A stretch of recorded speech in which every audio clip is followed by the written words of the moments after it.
Stalin was still breathing when Beria left the room. Not dead, still alive, technically, in the diminished and catastrophic sense of a man whose brain was shutting down section by section while his body continued its mechanical functions out of pure biological inertia.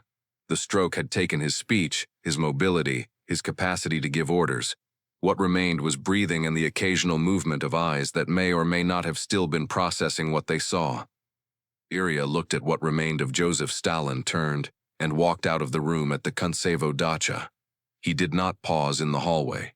He did not speak to the other men standing there, the men whose faces were arranged into expressions of grief and shock and the specific paralysis of people who have just watched the fixed star of their entire political universe begin to go dark.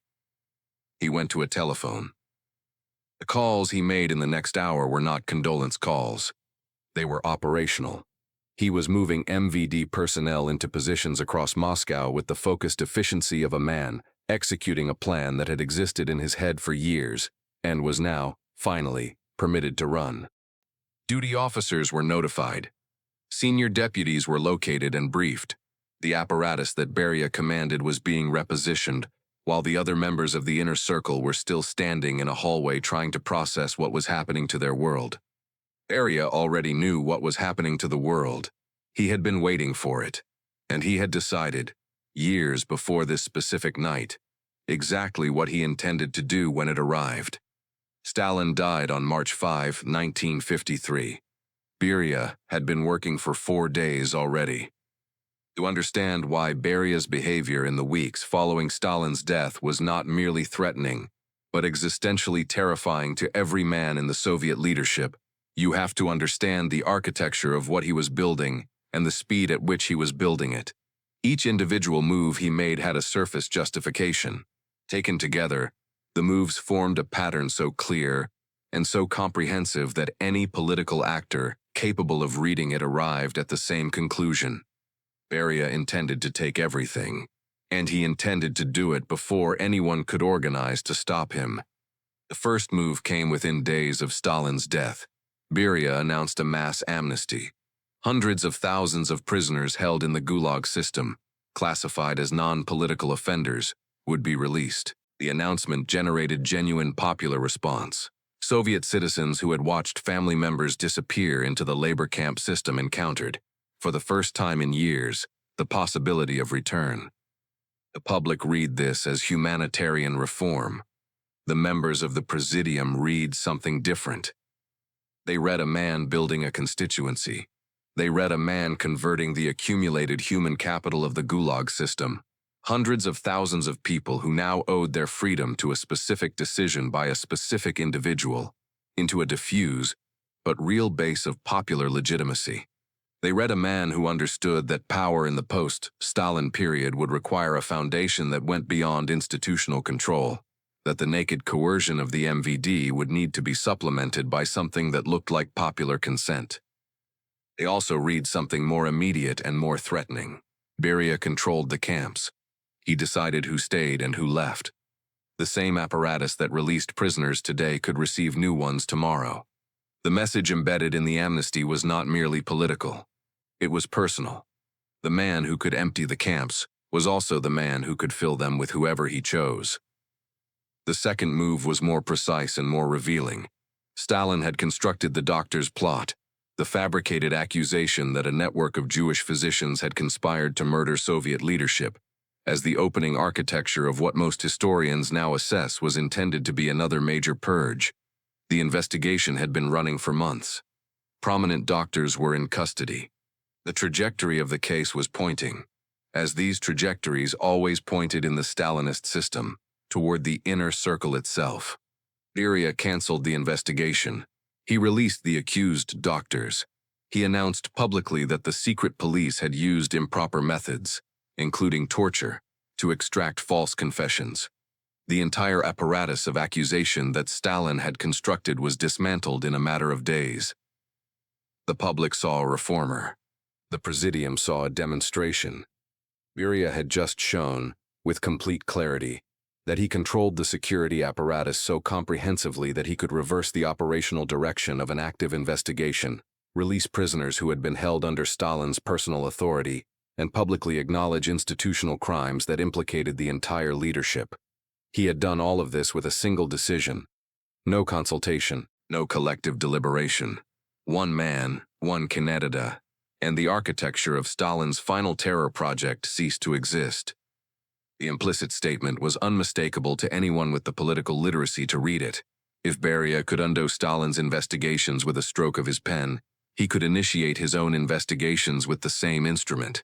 The apparatus that had just demonstrated its flexibility in one direction was the same apparatus that could be redirected in any direction he chose. The third move extended the pattern geographically and made the threat structural rather than merely operational.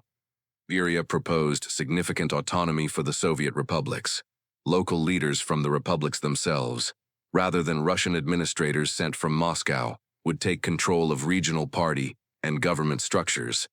The proposal was framed in the language of de-Russification, of respecting the national identities of the Soviet Union's constituent peoples, of reforming the colonial dynamic that had characterized the relationship between Moscow and the periphery. Khrushchev and Malenkov heard something else entirely. They heard a man distributing political infrastructure across 11 time zones.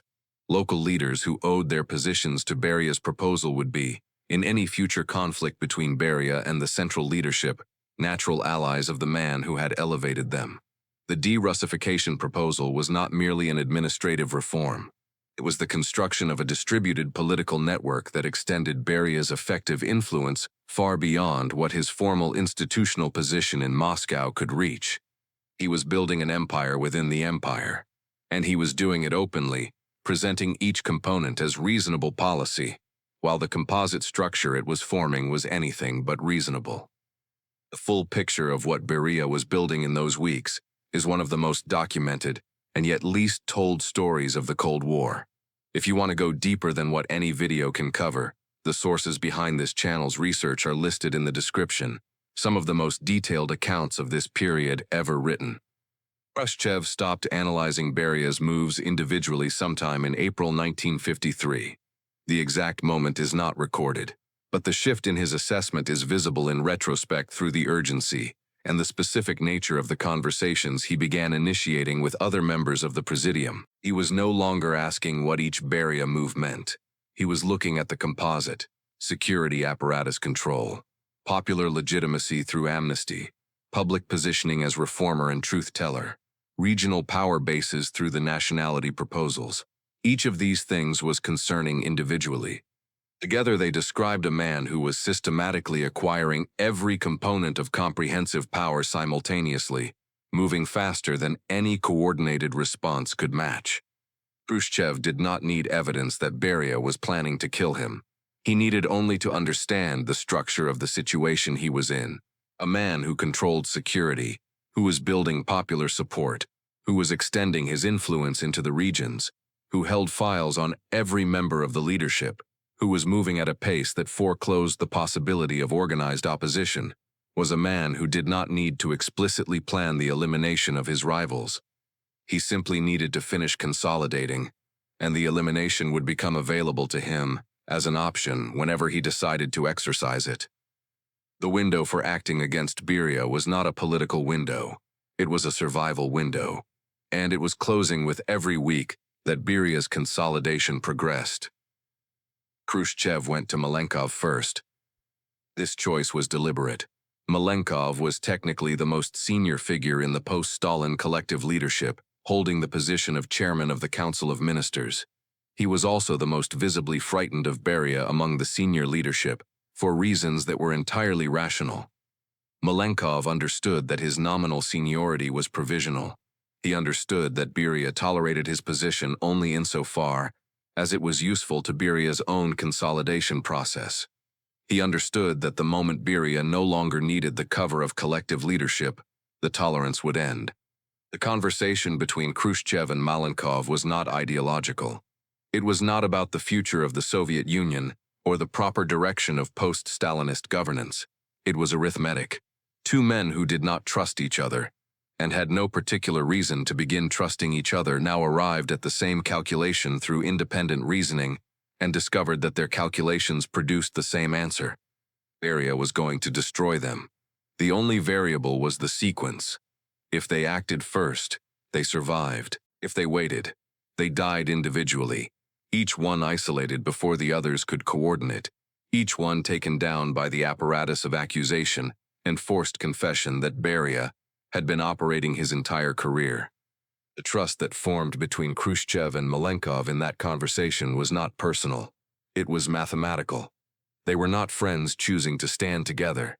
They were men who had determined that standing together was the only available alternative to dying separately. The coalition that assembled over the following weeks was built on the same foundation.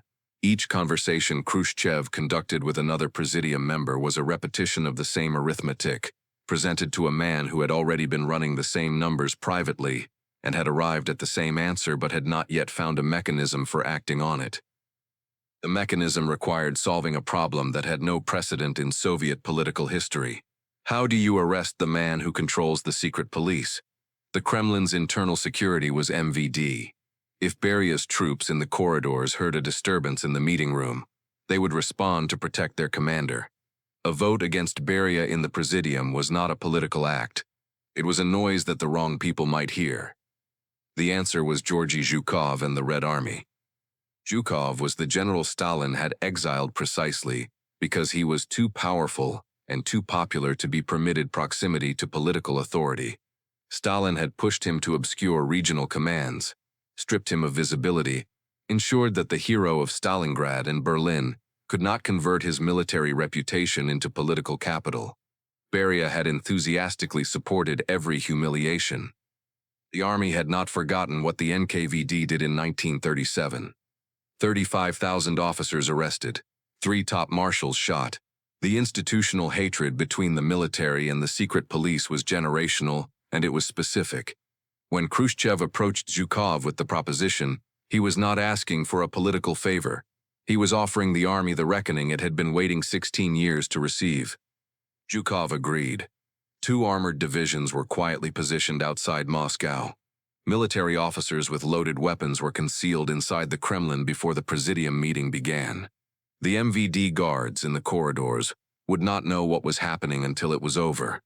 June 26, 1953. The Presidium convened. Beria walked into the room carrying his notebook, wearing his pince-nez glasses, radiating the composed authority of a man who had spent months moving faster than everyone around him and had no reason to believe today would be different.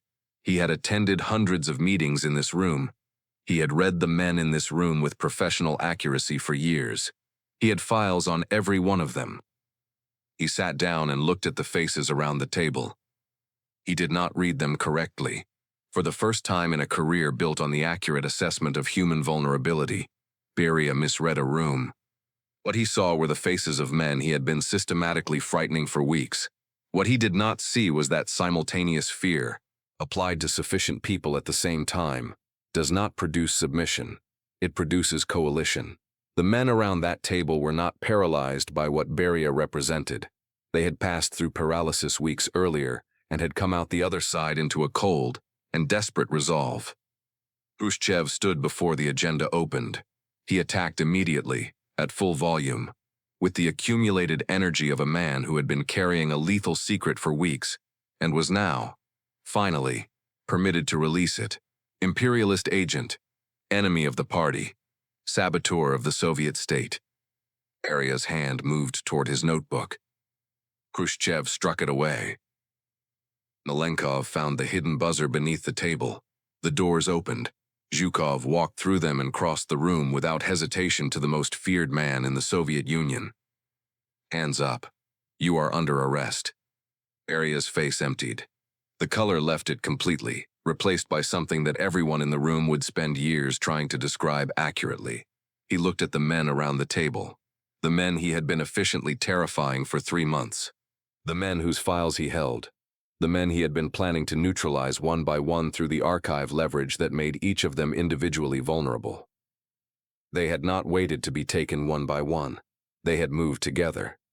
This was the calculation Beria had failed to make. He had understood correctly that each man around that table was individually too frightened to act against him. He had not understood that individual fear, when it reaches a sufficient intensity and is experienced simultaneously by a sufficient number of people, creates a collective courage that none of them could have found alone. He was taken from the Kremlin in the trunk of a limousine after dark. He was interrogated for 6 months in a military bunker. He was shot in December 1953 by a general who stuffed a towel in his mouth to muffle the screaming. The irony that closes the entire arc is not subtle. It is structural, and it is absolute.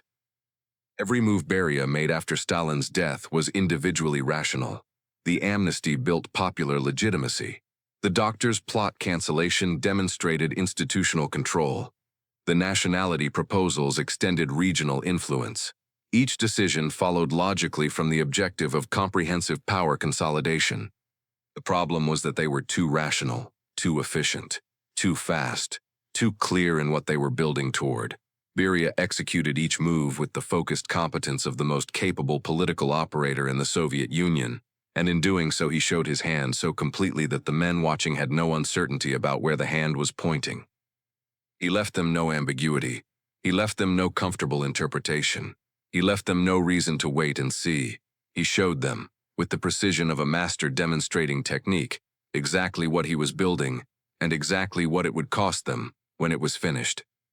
He built the coalition that destroyed him. Not through weakness, not through error, through the specific and devastating competence of a man who was so good at consolidating power that he made the cost of inaction absolutely clear to every person who needed to find the courage to act. Beria was destroyed by his own capability, and that is the most precise and most unsettling verdict that the historical record delivers on the man who came closer than anyone to inheriting Stalin's empire. He was the best. It killed him. If this is the kind of history that keeps you coming back, subscribe. It is free, it is instant, and it is the only way to make sure you do not miss what comes next. And drop a comment below. At what point do you think Beria realized the room had been built around him? I read every single one.